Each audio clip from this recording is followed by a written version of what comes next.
Pemirsa, survei Litbang Kompas menunjukkan elektabilitas Prabowo Subianto unggul tipis dibandingkan Ganjar Pranowo dan Anies Baswedan. Namun, jika survei dilakukan dengan simulasi 3 nama, Gubernur Jawa Tengah Ganjar Pranowo tetap unggul dibandingkan 2 nama lainnya dengan elektabilitas mencapai 40%. Selain itu, perebutan posisi cawapres juga tampaknya tidak kalah panas. Saingan bakal calon presiden kian sengit mendekati waktu pendaftaran pada pertengahan Oktober nanti. Survei Litbang Kompas menunjukkan 3 sosok dengan elektabilitas teratas tetap ditempati oleh Ganjar Pranowo, Prabowo Subianto, dan Anies Baswedan. Survei ini dilakukan pada tanggal 29 April hingga 10 Mei lalu dengan margin of error kurang lebih 2,83%. Jika simulasi dilakukan dengan sejumlah nama figur lain, maka elektabilitas Prabowo berada di angka 24,5%. Unggul tipis dibanding Ganjar Pranowo dengan angka 22,8%. Sementara Anies Baswedan terpaut cukup jauh dengan raihan 13,6%. Hasil yang berbeda tampak ketika survei dilakukan dengan simulasi 3 nama capres. Ganjar Pranowo menduduki posisi teratas dengan angka 40%, sementara Prabowo Subianto 36,8% dan Anies Baswedan tetap di posisi ketiga dengan angka 23,2%. Ketatnya elektabilitas bakal calon presiden membuat sejumlah analis politik menilai posisi cawapres akan sangat menentukan kemenangan di Pilpres 2024 mendatang. Nama-nama yang muncul dalam survei Litbang Kompas juga tidak banyak berbeda dari berbagai lembaga survei lainnya untuk posisi cawapres. Ada nama Sandiaga Uno dan Ridwan Kamil dengan elektabilitas 11,9% dan 9,3%, terpaut jauh dibandingkan figur lain seperti Agus Harimurti Yudhoyono dan Erick Thohir yang berada di bawah 5%, yakni 4,1% dan 4,5%. Masih banyak responden yang mengaku belum tahu ataupun enggan menyatakan dukungannya kepada sosok tertentu sebagai cawapres. Sama seperti baca pres, penentuan bacawa pres juga menjadi babak penting bagi partai politik. Apakah sosok pendamping baca pres akan diumumkan dalam waktu dekat atau disimpan menunggu waktu yang tepat? Elektabilitas capres saling kejar, apakah saatnya menentukan sosok cawapres? Kita akan obrolkan bersama anggota Dewan Pembina Partai Gerindra, Andre Rosiade, dan juga politisi PDIP, Rifki Nizawi Karsayuda. Bang Andre, Bang Rifki, selamat sore. Selamat sore, ya. Saya ke Bang Andre dulu lah yang paling senyum-senyum pasti bersama dengan rekan-rekan di Gerindra karena elektabilitas Prabowo ini naik ke 24,5%. Ini buah kerja mesin partai selama beberapa bulan ini, Bang Andre? Yang pertama tentu kami ucapkan alhamdulillahirobbilalamin ya. Kami syukuri ya evaluasi yang dilakukan oleh pimpinan Partai Gerindra semenjak November 2022 ya. Sampai sekarang dengan memperbaiki strategi, memperbaiki konsolidasi itu tercapai ya, bahwa tren Pak Prabowo mulai Desember 2022, Januari 2023, Februari sampai bulan Mei ini trennya naik terus positif dan alhamdulillah dari posisi nomor 3 ya di berbagai lembaga survei sekarang sejak bulan Maret, April sudah stabil di posisi nomor 1. Kalau di Litbang Kompas itu kan di top of mind Pak Prabowo unggul dibandingkan Mas Ganjar. Lalu ditulis juga tadi di siaran di layar kaca kalau tinggal 3 pasang dituliskan. Masih belum bisa menggeser Ganjar tuh Bang Andre. Ya, tapi kan itu menunjukkan berarti akan 2 putaran. Jadi Pak Prabowo dan Mas Ganjar yang akan lolos ke putaran kedua. Lalu kalau terjadi head to head, yang tidak ditampilkan oleh Berita Satu TV ini, BTV, bahwa Pak Prabowo unggul di 52,2% melawan Mas Ganjar 47,8%. Nah, jadi kalau tadi skenario 3 pasang, jelas terjadi putaran kedua karena tidak ada satupun calon presiden yang sampai 50% plus 1. Sehingga Mas Ganjar dan Pak Prabowo akan lanjut ke putaran kedua. Berarti head to head. Nah, kita lihat di survei Litbang Kompas yang tidak ditampilkan layar, Pak Prabowo 52,2%, Mas Ganjar 47,8%. Ini untuk pertama kalinya di survei Litbang Kompas, ya, Pak Prabowo unggul di atas Mas. Itu yang lawan mana itu, Bang Andre? Yang simulasi yang mana? Simulasi head to head. Head to head. Ya, kita kan bahasnya sekarang tren elektabilitas dengan sejumlah nama figur dan juga kemudian 3 nama. Ya, jadi gini Stephanie, kan tadi mainnya kan top of mind. Oke. lalu nanti ada 3 pasang. Oke. Kalau 3 pasang, otomatis kan 2 putaran. Nah, setelah 2 putaran tentu akan ada head to head. Kalau lihat survei Bank Kompas tadi, yang lolos ke putaran kedua kan Pak Prabowo dan Mas Ganjar. Makanya saya bacakan lagi survei Bank Kompas yang terakhir, kesimpulannya head to head di putaran kedua, Pak Prabowo yang unggul 52,2%. Oke, nanti kita bahas lagi lah. 47,8%. Saya mau menyampaikan informasi yang lebih lengkap dan utuh saja. Oke Bang, nanti kita bahas lagi di sesi yang lain tentang head to head antara Prabowo Ganjar ataupun dengan figur-figur lain. Saya mau ke Bang Rifki dulu. Kalau Bang Rifki kan lihat tadi kita Ganjar dibandingkan simulasi beberapa figur nama lain itu ternyata belum bisa naik elektabilitasnya. Ini karena memang baru 1 bulan, belum sampai 1 bulan ya, karena ini 29 April sampai dengan 10 Mei, belum 1 bulan dideklarasikan sebagai baca pres PDIP, atau ada catatan lain dari PDIP, Bang Rifki? Ya, kalau kita ikuti tren survei, sebelum penugasan Mas Ganjar Pranowo oleh Ibu Ketua Umum, itu kan sebetulnya Mas Ganjar ini merangkak dari 20, sekian persen sampai kemudian ke angka 30 sekian persen.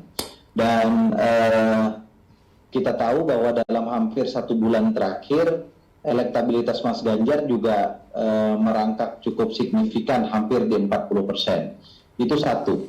Yang kedua, kalau kita boleh komparasikan beberapa hasil survei dari beberapa lembaga survei terkemuka di luar Litbang Kompas yang kita bahas pada kesempatan hari ini, misalnya SMRC. SMRC itu menempatkan Mas Ganjar pada posisi yang selalu teratas. Yang posisi kedua tentu masih diikuti oleh Pak Prabowo. Nah, dan jaraknya cukup jauh gitu. Sehingga kemudian kita memang harus membedah satu survei dengan survei yang lain, itu bukan hanya dilihat dari sisi hasilnya, tetapi juga dari sisi metodologi, kemudian bagaimana kemudian cara mengolah data dan seterusnya dan seterusnya. Terlepas dari itu semua, bagi kami PDI Perjuangan, survei itu adalah cermin sekaligus cambuk untuk kami bisa bekerja lebih kuat lagi memastikan Mas Ganjar Pranowo sebagai Presiden Republik Indonesia pada tahun 2024, di mana kita tahu bahwa kita masih punya waktu lebih kurang 8 bulan menuju 14 Februari tahun 2024. Tetapi yang ingin juga saya katakan adalah bahwa dalam survei, termasuk survei Litbang Kompas yang hari ini kita bicarakan, sebetulnya ada satu data yang cukup menarik terkait dengan korelasi antara elektabilitas para calon presiden ini dengan kedekatan mereka atau asumsi publik terkait dengan keberhasilan Pak Jokowi sebagai presiden. Kita tahu approval rating Pak Jokowi itu lebih kurang 80% angkanya. Dan dari 80% itu 40% itu sekarang diambil oleh Mas Ganjar. Sementara Mas Ganjar sendiri di dalam survei itu disebutkan hampir 70% dianggap sebagai penerus dari legacy atau keberhasilan dari Pak Jokowi. Sosok yang dipercaya akan meneruskan pemerintahan Jokowi, begitu ya? Betul. Sehingga kalau ini konsisten dan bisa kami rawat, masih ada potensi sekitar 30%. Nah, kalau itu bisa dirawat sekitar 30%, ambil separohnya saja, maka PDI Perjuangan dengan seluruh ikhtiar dan doa yang sangat kuat masih berharap dan meyakini Pilpres 2024 insya Allah hanya cukup 1 putaran. Okay. Karena berdasarkan ketentuan konstitusi 50% plus 1, kita sudah akan menemukan siapa calon presiden dan wakil presiden terpilih. Kalau 1 putaran, uang kita hemat, konflik kita nggak berkepanjangan. Beda tampaknya keinginannya Bang Rifki dengan Bang Andre ini ya. Nah, ini kalau menurut analis politik, yang menentukannya juga adalah posisi cawapres. Bang Andre, kalau Pak Prabowo sendiri sudah menentukankah cawapresnya? Apakah ada di nama-nama yang muncul dalam survei Litbang Kompas? Mungkin boleh ditampilkan grafisnya, atau di luar nama-nama tersebut? Mungkin tergantung nanti partai mana yang mau berkoalisi ditawarinnya sebagai cawapres, atau gimana Bang Andre? Ya, sebelum masuk ke jawaban soal cawapres ya, saya ingin sampaikan bahwa memang betul kalau di survei Litbang Kompas ini bahwa mayoritas pemilih Pak Jokowi yang dulu masih banyak memilih Mas Ganjar ya. Kita Tapi kita lihat perbandingan, dulu di Januari 2023, pemilih Pak Jokowi yang memilih Pak Prabowo itu hanya 21%. Sekarang meningkat menjadi 26,2%. Lalu kalau kita lihat Mas Ganjar, di Januari 2023, pemilih Pak Jokowi itu yang memilih Mas Ganjar 61%. Tapi sekarang turun menjadi 56,3%. Jadi intinya apa? Perlahan tapi pasti, insya Allah mayoritas pemilih Pak Jokowi akan bergeser memilih Pak Prabowo, karena menteri terbaik yang dianggap paling pantas untuk melanjutkan pemerintahan Pak Jokowi di periode yang akan datang. Nah, bicara calon wakil presiden, sekali lagi saya ingin sampaikan, Partai Gerindra ini berkoalisi dengan PKB, ya, Partai Kebangkitan Bangsa. Kami membangun namanya Koalisi Kebangkitan Indonesia Raya. Dalam piagam kerjasama Partai Gerindra dan PKB disebutkan penentuan calon presiden dan calon wakil presiden ditentukan secara bersama-sama oleh Pak Prabowo dan Gus Muhaimin.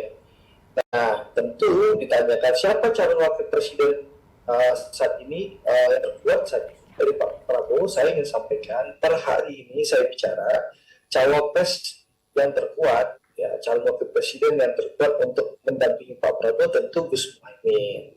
Seperti itu. Tapi belum dideklarasikan juga. Kalau kita lihat kan dari grafis cawapres yang mungkin bisa ditampilkan ya, elektabilitas cawapres yang paling tinggi sekarang itu Bang Uno. Kira-kira mungkin nggak kalau Salahuddin Uno masih kembali lagi untuk berpasangan dengan Pak Prabowo? Kalau baca hasil Litbang Kompas, itu pesannya jelas kok. Cawapres yang terbaik bagi Pak Prabowo adalah Ganjar Pranowo. Jadi Mas Rifki ini, calon gubernur Kalsel ini, jagoannya cocoknya jadi wakil presiden Pak Prabowo berdasarkan hasil Litbang Kompas. Nah, itu Ki menjawab pertanyaan Rifki satu putaran. Gitu. Prabowo Ganjar Pranowo kalau kita baca dan terjemahkan hasil survei Litbang Kompas seperti itu. Nah, kalau siapa kalau Bang Andre maunya Prabowo Ganjar, kalau Bang Rifki pasti maunya Ganjar Prabowo, gimana itu, nggak selesai dong? Ya, saya menerjemahkan hasil survei Litbang Kompas saja. Tapi kalau sampai saat ini calon wakil presiden yang terkuat dari Pak Prabowo adalah Gus Muhaimin.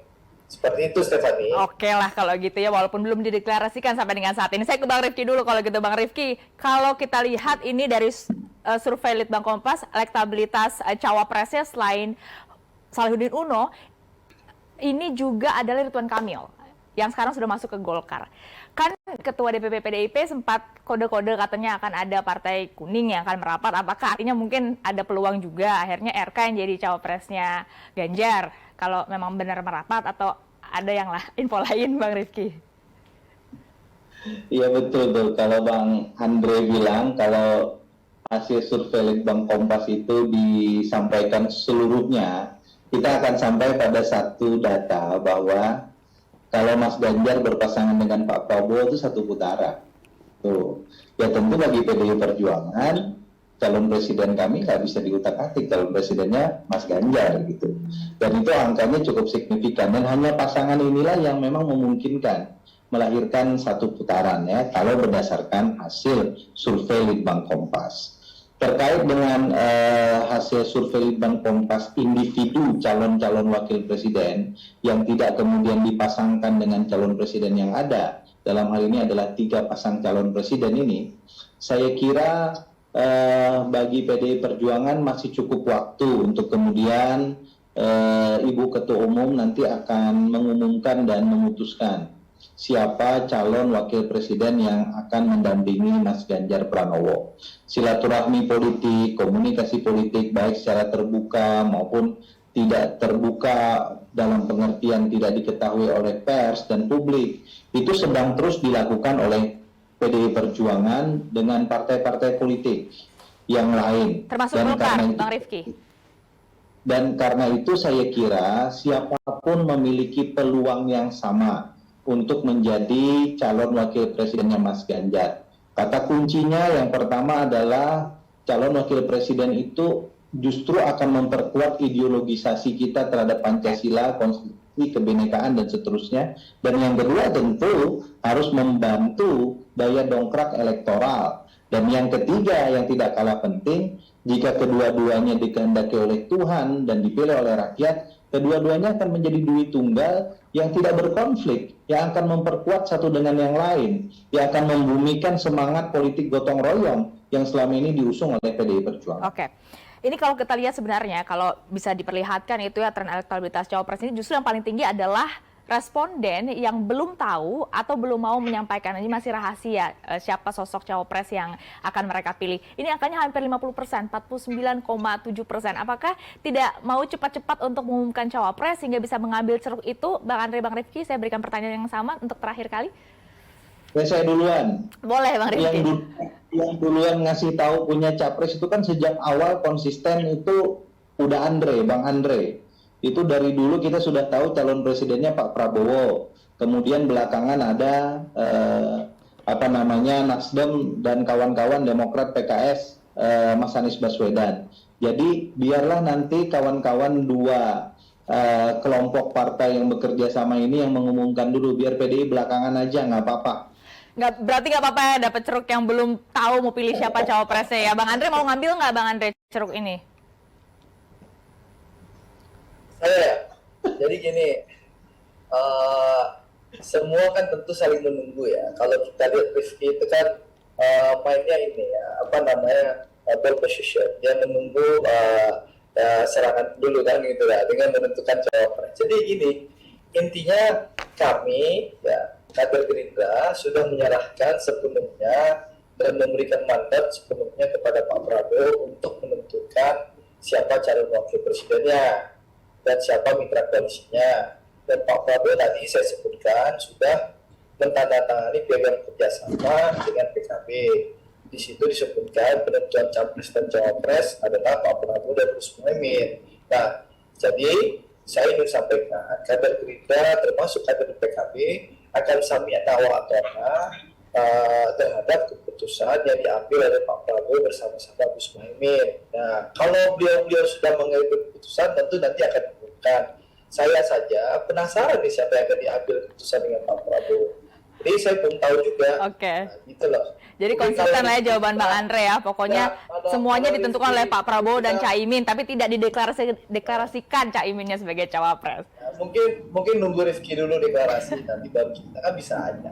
Oke lah, saling tunggu ya, tapi waktu kita sudah habis. Terima kasih banyak Bang Andre, Bang Rifki sudah bergabung di Berisatu Utama. Kita ketemu lagi lain kali. Terima kasih Bang. Pemirsa, Gubernur Jawa Tengah Ganjar Pranowo sekaligus bakal calon Presiden 2024 dari PDIP makan malam dengan Wali Kota Solo Gibran Rakabuming Raka di Solo, Jawa Tengah. Nah, pertemuan keduanya menjadi sorotan karena sebelumnya Gibran juga bertemu dengan baca pres dari Partai Gerindra, Prabowo Subianto. Gubernur Jawa Tengah Ganjar Pranowo yang juga sekaligus bakal calon Presiden 2024 menghadiri acara pembukaan Paralimpik Pelajar Daerah Jawa Tengah 2023. Di acara yang sama hadir pula Wali Kota Solo Gibran Rakabuming Raka. Ganjar dan Gibran juga sempat makan malam bersama. Pertemuan antar keduanya menjadi sorotan di tengah menghangatnya hubungan Gibran dengan PDI Perjuangan usai dirinya bertemu dengan Prabowo Subianto beberapa waktu lalu. Meski begitu, Ganjar menjelaskan tak ada pembicaraan khusus dengan Gibran. Ganjar juga mengimbau kader dan pendukungnya untuk terus menyebarkan informasi dengan cara-cara yang positif tanpa menyakiti pihak lain. Makan malam. Apa?